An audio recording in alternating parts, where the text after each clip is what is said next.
We've done a whole episode on grading reports and everything that goes into a grading report about the cut and some of the clarity stuff. And it plots the inclusions. We didn't talk about that though. Well, right, but if I'm buying a laboratory grown diamond, do I need a grading report? Are they going to like artificially put an inclusion in there or something? It's like they still can have inclusions and they still can be off color. For the most part, though, because they're controlling everything. The thing about a laboratory grown diamond is you can make the same diamond millions of times. Right. And so it's not quite as simple as just turning a knob and saying, I'm going to get a DVS1. There still are inclusions in those. To me, I've always been somewhat offended by the concept of using the color grading scale and the clarity grading scale to grade natural diamonds, because that terminology. To grade lab-grown diamonds, you mean? Yeah, and people have, but that terminology was created in the 50s and 60s by GIA to talk about the rarity of a natural diamond. A diamond with no body color is rarer, a D is rarer than an H.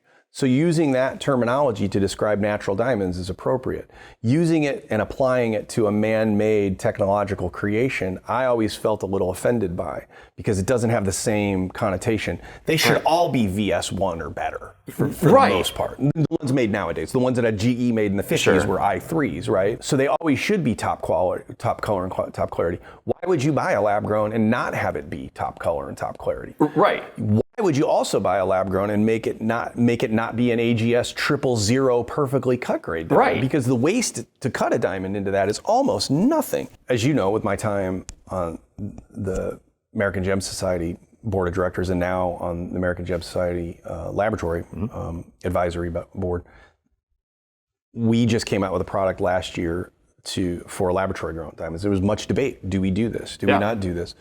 And one of the things that we were really insistent on in that committee was, if we're going to use, we have to have something to explain the color and clarity, but it shouldn't be the same, but you also can't reinvent the wheel either, because people are somewhat familiar with that process. So at least the way that we've notated that is it'll say LG-F color, LG-VS2.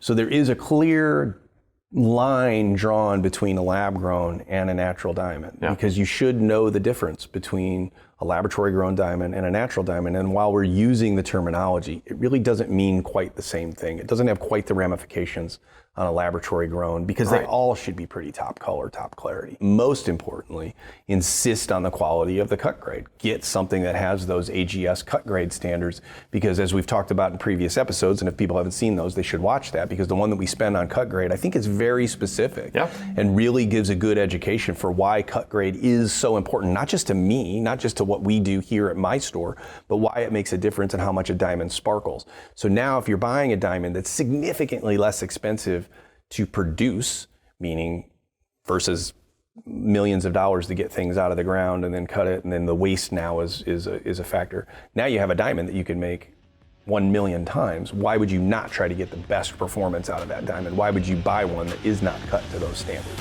Right.